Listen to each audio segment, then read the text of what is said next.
So hello mga kamital, isang magandang araw pong muli sa inyong lahat dyan. At andito na naman muli si Bamski Vlog upang magbabahagi na naman tayo ng dagdag kaalaman at dagdag idea doon sa mga bagong pipe fitter at bagong pipe fabricator. So ito'y tungkol sa pagpipit up ng ating saddle tee or sa paggawa ng ating saddle tee. So kung nakikita nyo ngayon, ito'y natapos ko na. So mayroon tayong ginawang calculation nito mga kamital. Itong ating ginawang saddle ay 8-inch pipe ito. Yung kanyang header, yung kanyang branch naman ay 8-inch diameter din. So equal saddle tee itong ating ginawa. So mayroon na tayong previous videos nito. Isang taon na yata ang nakaraan. So ngayon inuulit na naman natin kasi mayroon tayong trabaho na naman ulit. So dito sa paggawa ng ating equal saddle tee mga kamital, medyo madali lang yung ating computation nito. Maiksi lang yung kanyang formula na ating ginagamit at madali lang nating sundan. Ang problema lang nito mga kamital, dito na tayo sa pagpipit up. Medyo mahihirapan tayo sa pagpipit up, lalo na kung ikaw ay baguhan pa lang. Ngayon ay magbibigay ako sa inyo ng idea kung ano ang dapat nating gawin para maiwasan natin yung mga di magandang pagpipit up at hindi tayo ma-failed sa pag-inspection ng ating QC. Okay? So dito na sa ating pag-pit up naman ng ating plants, medyo madali lang siya mga kamital dahil straight lang yung kanyang edge dito. Edge niya, straight lang at pwede na nating ipapatong.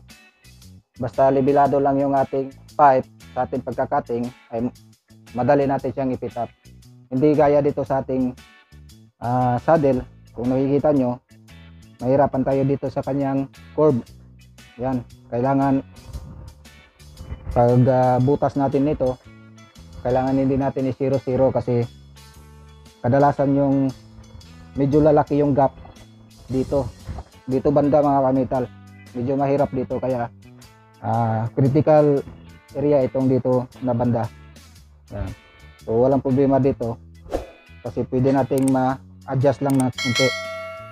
Dito pag magka-cutting tayo dito, kailangan kunting ingat tayo sa bandang ito, pati dito sa gilid. Huwag nating i-0-0 yung ating pagka-cutting. Bago natin simulan ito mga kamital, kung baguhan pa lang kayo dito sa aking YouTube channel, ay huwag kalimutan mag-subscribe at i-like at i-click nyo na rin yung ating notification bell para updated kayo lagi sa ating mga bagong videos na i-upload na kagaya nito. Okay? So, simulan na natin mga kamital.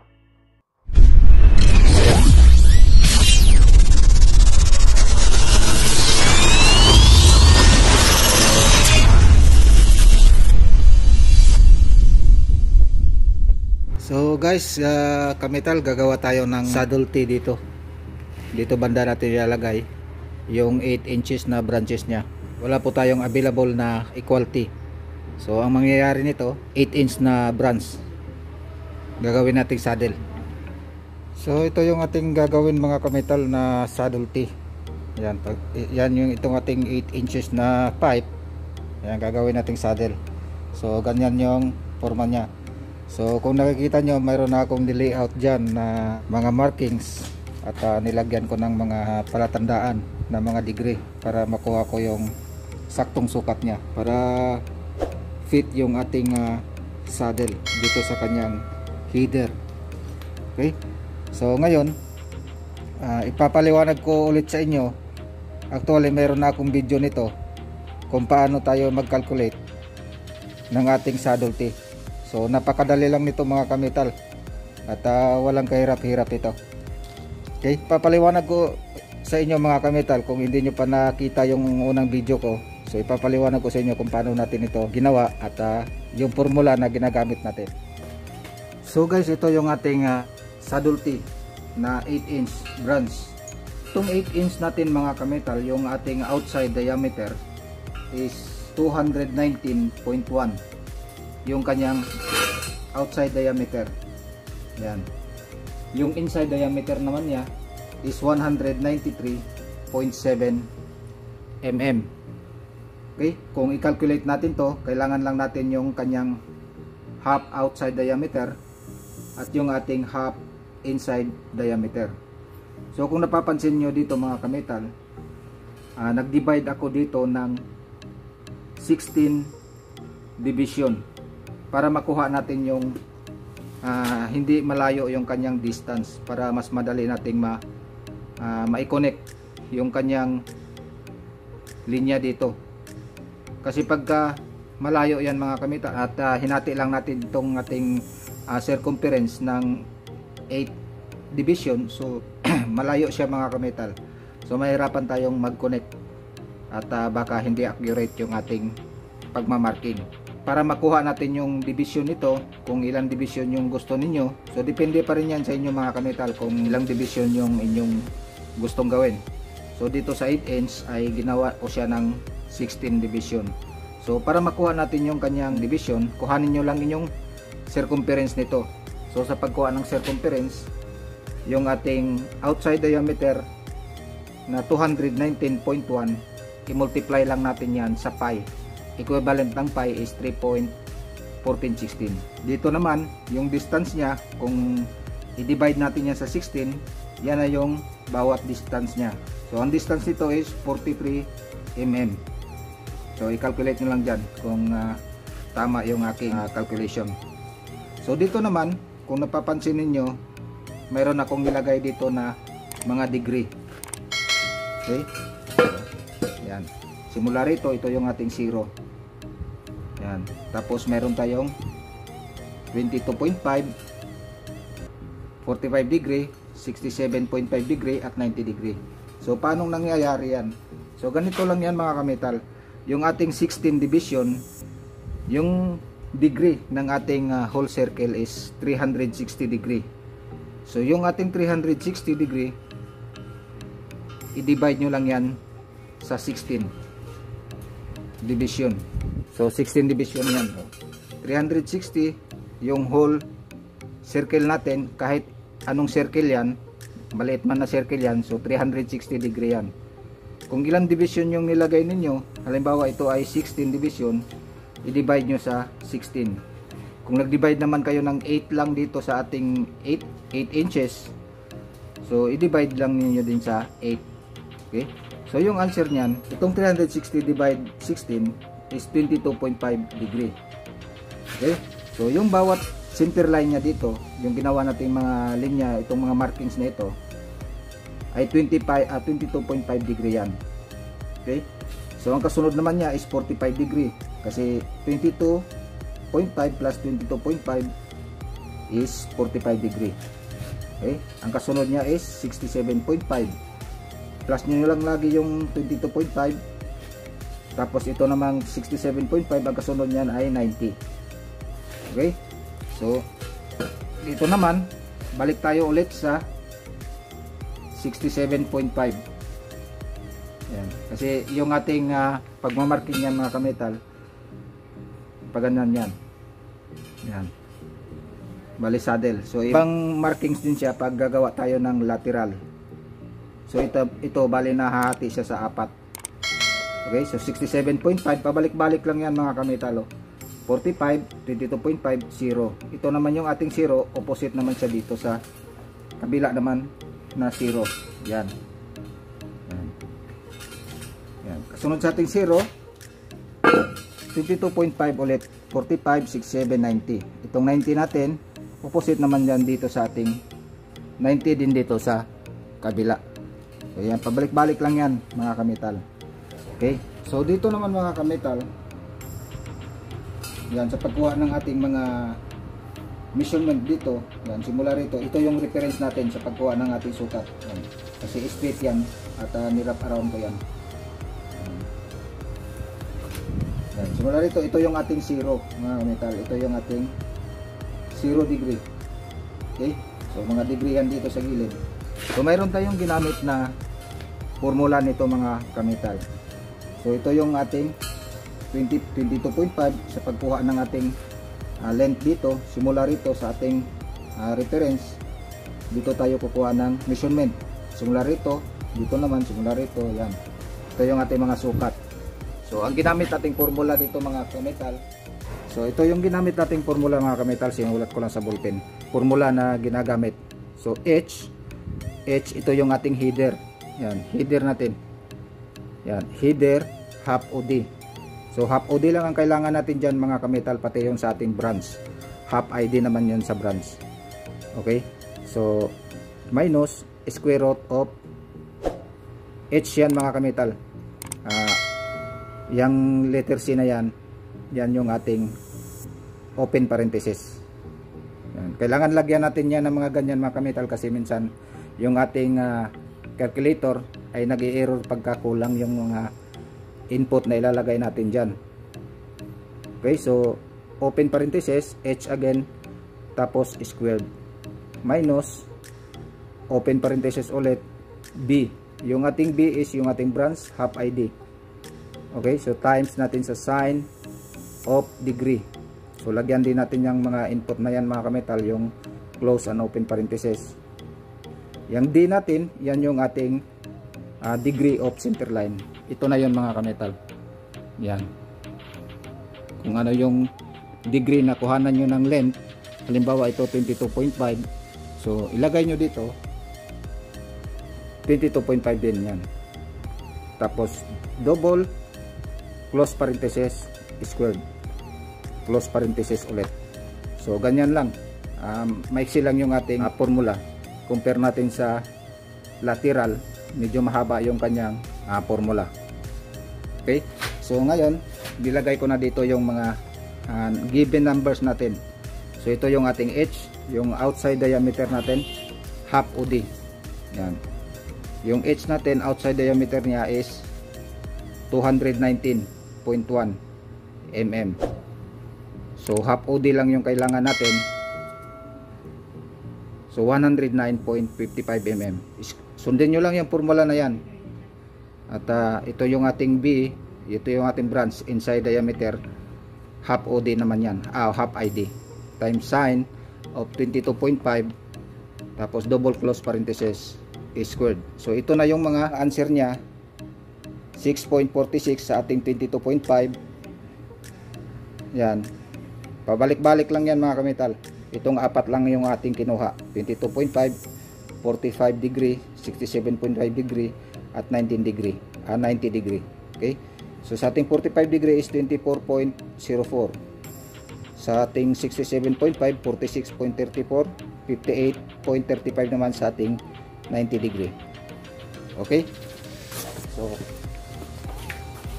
punta tayo rito sa ating, so dito sa ating 0, ito na yung ating pinaka first reference natin. So wala tayong isusukat dyan kasi 0 yan. So dito naman sa ating 22.5, so yung sukat sa ating 22.5 is 6.46. So simula rito hanggang dito 6.46 yan. Yan. Dito naman sa ating 45 degree 24.04. So hindi na natin makikita yung 0.04 mga ka-metal, kahit round off nya na lang 24. Okay, so simula rito hanggang dito 24 mm, 67.5, 46.34. so dito naman yan hanggang dito. At sa ating 90 degree 58.35. yan, ito yung ating 90 degree. So pabalik-balik lang yan mga ka-metal, kaya maglagay kayo ng palatandaan nyo dito 90, yan 67.5, 45, para hindi kayo mawala. So pagka nalagyan nyo na yan ng mga markings ninyo, so i-connect nyo naman yung mga line nyo dyan. Yan. So ayusin lang natin yung linya natin mga ka-metal, kasi ito yung ating reference naman kung tayo ay magkakating na. Ito yung ating kakatingin. Yan. So kailangan tuwid yung ating linya. Okay, so yan, nilinyahan ko na yan, at kakatingin ko na lang yan. So ito na yung ating saddle tee guys, na ating kinating, at pinakita ko sa inyo kanina kung paano siya kinakulit, at hindi ko na lang pinakita sa inyo ang pagkakating at saka yung ating pagbibibil. So kung hindi nyo pa alam yung ating process sa pagbibibil, ay maaari nyong panoorin yung ating mga previous videos. Okay, So dito, minarkahan na natin yung ating header kung saan natin ilalagay yung ating saddle. So kailangan nakasentro lang yung ating markings dyan mga kametal. Ito natin nilalagay yung ating markings, yung ating saddle. Okay? So yung ating T, ating standard T na 8 inch, yung haba nun galing sa sentro, simula rito hanggang dito yan. Okay? So 178 mm. So simula naman dito 178 mm din. Okay, simula naman dito sa sentro, dito sa ating header hanggang dito sa taas is 178 din. Yan. Nakasentro lagi yan. Yung ating pagsusukat. So dito, maglalagay tayo ng welding neck flange, gaya nitong ating flange na nilalagay dito. Yan yung ating ipapatong din dito. Sa pagmamarking naman ng ating pagbubutas dito, hindi na natin kailangan mag-calculate ng pagkuha ng ating header hole mga kametal. Kahit dito, naglalagay na rin tayo ng bevel dito sa ating saddle. Yan. Standard bevel din yan, yung ating pagbibevel dyan sa ilalim. Kasi lalagyan din natin ng gap yan mga kametal. Yan, maglalagay din tayo ng gap dyan. So ang gagawin natin sa paggawa ng ating hole, so mamarkingan na lang natin yan dyan mga kametal. Yan. Yan, mamarking natin. At yung marking na yan, kasukat yan doon sa ating inside diameter ng ating branch. Okay? Ganyan na lang ang gagawin ninyo para mas madali, hindi na kayo mag-calculate. Yan. At nilagyan ko na ng markings yan mga kametal. At kakatingin ko na lang yan, gas cutting torques. So dito naman mga kametal, yung inyong pag-layout dito sa inyong saddle, at ikakating nyo na yan, gaya ng pagkakating nyo dito sa papakita ko. Dito, yan. Kailangan nyo pa rin mag-trim ng kunti yan mga kametal. Ititrim nyo pa rin kahit mayroon na kayong layout, kasi hindi natin matatansya mga kametal kasi grinder yung ating ikakating dito. At hindi natin makukuha yung insaktong straight ng pagkakating. Kaya kung magkakating kayo, huwag nyo munang i-0-0 kasi always mayroong trimming yan. Kasi pagka ikat nyo na yan at ilalapat nyo ng ganyan, paglapat nyo ng ganyan, meron siyang kunting mga kulang mga pagtitrim mga kametal. Yan ay dahil sa pagkakating natin. Na minsan hindi natin maiwasan dahil manual nga lang yung ginagamit natin, hindi straight yung ating pagkakating. Kaya lagi nating ipapractice na magkakating tayo, wag mo nang isi-0-0, lalo na kung tayo ay gagawa ng bevel. Kasi pag bibibil mga kametal ay marami siyang matatanggal. Ay kang isi-0-0 natin yan, ay baka masusshort na tayo at lalo tayong matatagalan. Okay? So ngayon mga kametal, itong ating saddle ay okay na ito. Gagawa na tayo ng butas dito. Yan, gagawa natin ng butas. At ang pagbubutas nito mga kametal, wag din nating i-0-0 kasi ipipinish pa natin yan ng grind. Kung dito yung ating finish line natin, dito lang tayo kasi mag-grind pa tayo eh. Yan.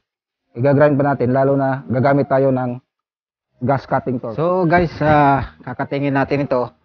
So bago tayo magka-cutting nito guys, itong ating header hole, gamit itong ating gas cutting torques.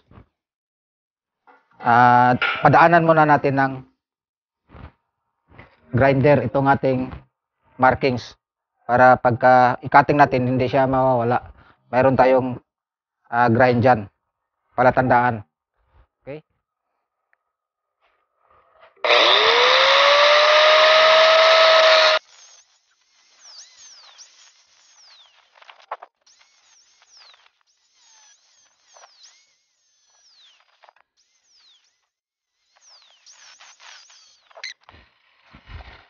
Meron na siyang linya mga kametal. So ngayon kakatingin na natin.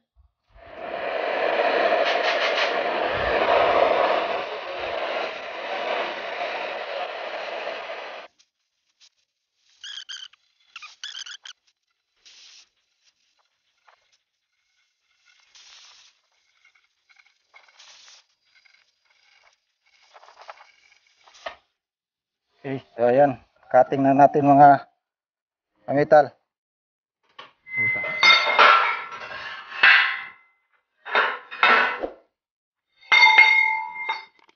So ayan siya mga kamital. Ayan.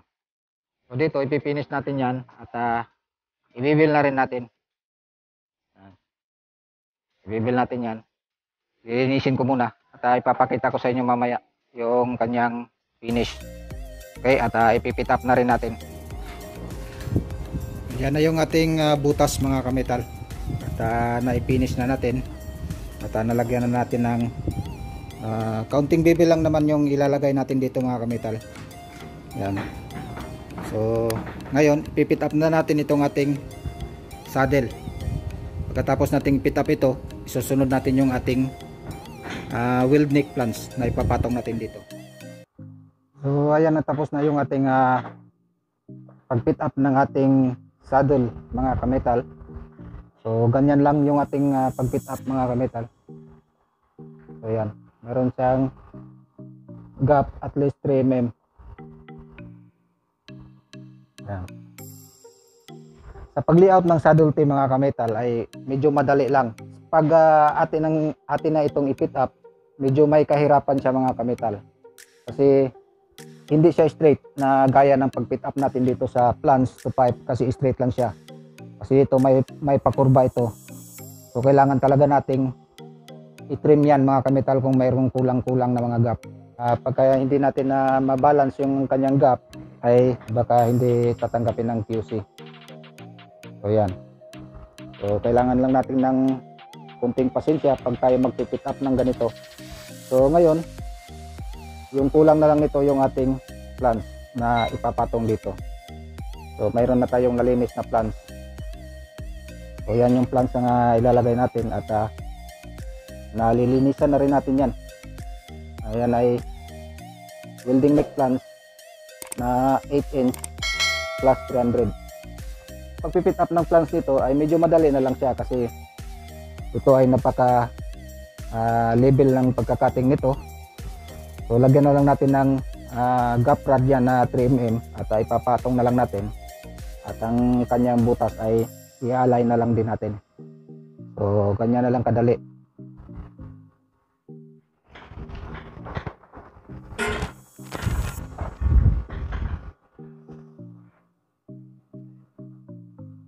Okay.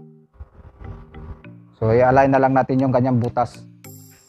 Dito sa pag-align ng kanyang butas mga kamital, so kailangan naka parallel yung kanyang butas, yung ating pagli-level. Yan. Tapos dito yung kanyang gilid dito, yan, isisilip lang natin dito sa kanyang gilid ng kanyang pipe. So, okay na yan mga kamital. At tataking na lang natin ito.